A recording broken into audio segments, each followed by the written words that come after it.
Chapter 9, the extension of the senses, touching.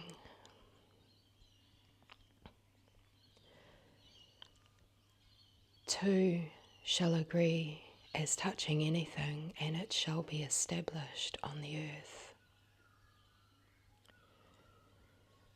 I was glad when they said unto me, let us go into the house, consciousness, of the Lord. It is impossible to get into this consciousness of the Lord through the human foreshortened senses, since we are told that we are not using any of the sense organs correctly, and that all the wisdom gathered therefrom is foolishness in the eyes of God.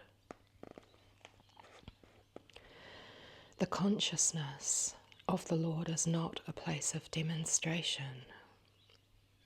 God is not concerned with making impossible things come into manifestation. The action of spirit is natural to spirit. It is only unnatural to the three-dimensional mind which sees miracles happening, if it sees at all. Being separated from this consciousness, self-separated, it is true, but nevertheless separated. Oh, that I might find him, is the wail of man looking among the husks of human wisdom for a power which will offset evil. It is stated that ye shall find me when ye feel after me. We feel with the sense of touch.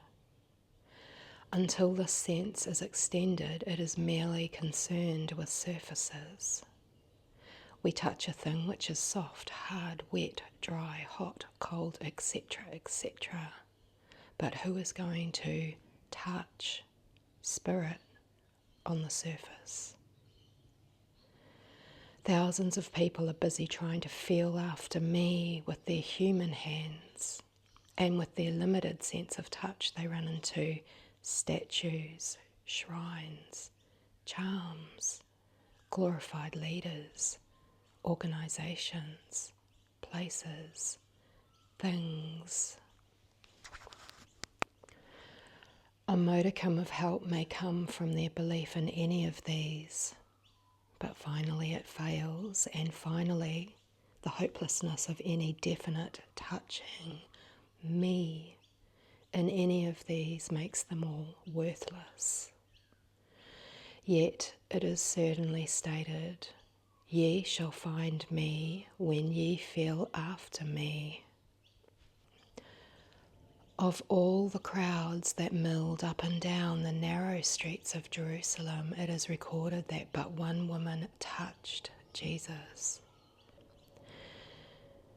Strange, since, owing to their narrowness, practically everybody who passed him came into physical contact with him. Yet it is recorded that this woman touched him. It is interesting to see the attention being so definitely called to the true sense of touch. The Master asked, "Who touched me? For I perceive that virtue has gone out of me." It is to be recognized then that whenever you touch me, something takes place. Virtue goes out and an embodiment takes place, and the woman is healed. If I could but touch the hem of his garment, I should be healed. There is an important healing factor in the sense of touch. It is worthy of a little consideration. The hem of the garment has no more healing power than the statue, and vice versa. But the quality of feel or touch that accompanies the gesture causes virtue to come forth, causes that something which is necessary to imbue the form with life and activity. What went ye out for to see? A person or a principle? What went ye out to touch? And where did you go? And why? The touching of the presence in which you live, move, breathe, and have your being gives you the ability to feel your way about in the kingdom. Every one of the senses as they are extended gives you a new method of moving about in the God atmosphere. It is wonderful to contemplate the infinite avenues of expression which open to you when this great oneness of the presence takes place in you. You begin to feel the presence here, there, and everywhere. I will never leave you, yet it is expedient that I go, is understood when the touch is understood. The going of any manifestation takes nothing from you as the spirit, which you can always feel, cannot depart. The symbol of money may depart. In fact, unless you let go of the symbol, it has no power. But the feel of the substance is always with you in this awakened consciousness, and can and will come forth in whatsoever manifestation necessary. You shall find me, the all. When you feel after me, does not mean a feeling after things on the outside. Many a bank clerk feels or touches money all day long, and in the course of his career may touch millions of dollars, yet he may experience a distinct feeling of lack during his life. To be associated with symbols does not indicate the possession of them. The banker may rarely come in contact with great masses of gold or silver pieces, yet he can touch the money at any time. The richer he is, the less contact he will have with the actual symbol, and yet the more use of it. Awake, thou that sleepest, and Christ shall give thee light. Back in the dark ages of metaphysics, people were very often taught that the possession of symbols made for riches. Visualizing courses by the hundred told you to see yourself handling vast sums of money. Others recommended that you move in atmospheres where the so-called wealthy lived, and to assume the pose of riches. But all of these have produced nothing but more acute poverty, and it was because of the trying to feel after me in the symbol. It is perfectly true that I am in the symbol, but unless you eat my body and drink my blood and throw away the skeleton of demonstration, you do not experience the touch of substance. You have only the feel of hard, cold metal, none of which may belong to you. The sense of touch, when freed from its surface limitations, extends right into the idea of agreement, one of the great words which every man must take and return with to Jehovah. Two shall agree as touching on any point, and it shall be established on the earth, shows the importance of the sense of touch. The agreement which is made with words may be broken, distorted by the inability of the human mind to carry out. But when it is touched in the atmosphere of spirit, then it is as impossible to change, set aside, or misdirect as is the arrow which has sped from the bow. Once this touch or feel is made, the whole process moves on into the place of establishing itself on the earth. It begins to draw from the unseen the substance of the thing hoped for and the evidence of the thing not yet seen by the human limited senses. There is something interesting about the word established. It has a fine sense of solidity and realness about it. God does not bring to birth and not bring forth. The power of agreement when this touch is made does not fail to establish.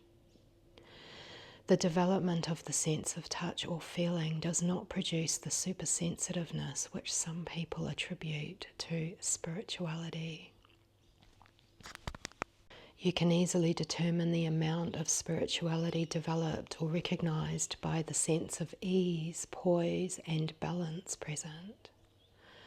Hyper or super sensitiveness may be a glorified emotionalism, but it has nothing to do with the harmonious, rhythmic movement of the presence. Hence, the penchant for taking on conditions, and more especially evil ones, which some people imagine as spiritual development, but which is nothing more or less than a renewed belief in evil. Hiding behind the mask of mental tricks, the feel becomes so degenerated as to sense the perpetual coming of evil. This has nothing to do with the touch of which Jesus asked, "Who touched me?" You are invited to be absent from the body and present with the Lord, and at the same time told to live in the world and be not of it. You begin to see that all manifestation is the presence in its most transitory state. When you are absent from the body and present with the Lord, you are exactly as the banker who is absent from the symbols but present with the power back of them, and hence in immediate control of them.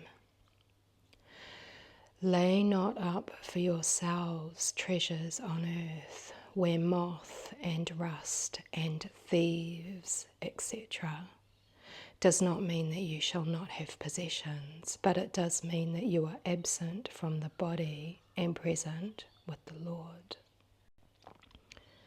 It means that you are not to be possessed by things, but rather are to possess them for your expression of the power. A miser grows, to all intents and purposes, poorer and poorer as he hoards more and more of the symbols. So with the Spirit, if you are feeling after it in a human way, you are not finding it. If you are watching the demonstration and not the power back of it, you will suddenly discover that you cannot find me, and that you are in the desert without bread. And he laid it upon my mouth and said, Lo, this hath touched thy lips, and thy iniquity is taken away, and thy sin purged. The importance of touching the presence through the agreement cannot be overestimated. In the quiet place of understanding, though the body be moving through the crowded streets of Jerusalem, you will touch me, and virtue shall go out of me, and you shall be healed. It is wonderful to contemplate the functioning of man in the temple embodiment. Whatsoever you touch within the temple shall be established on the earth, regardless of the enchantment of human belief. Then touched he their eyes. The sense of touch, extended into its new and divine dimension, may open new vistas to you in all the other senses. You shall find me when you feel after me. There is no question about that. And when you have found me, you have entered into the kingdom here and now. It is wonderful. The sense of touch and the agreement of life are revealed through the feel after me. When agreement is made, the touching takes place and conception is. From that moment, the idea gathers its body for manifestation. And that is the end of chapter 9, the extension of the senses.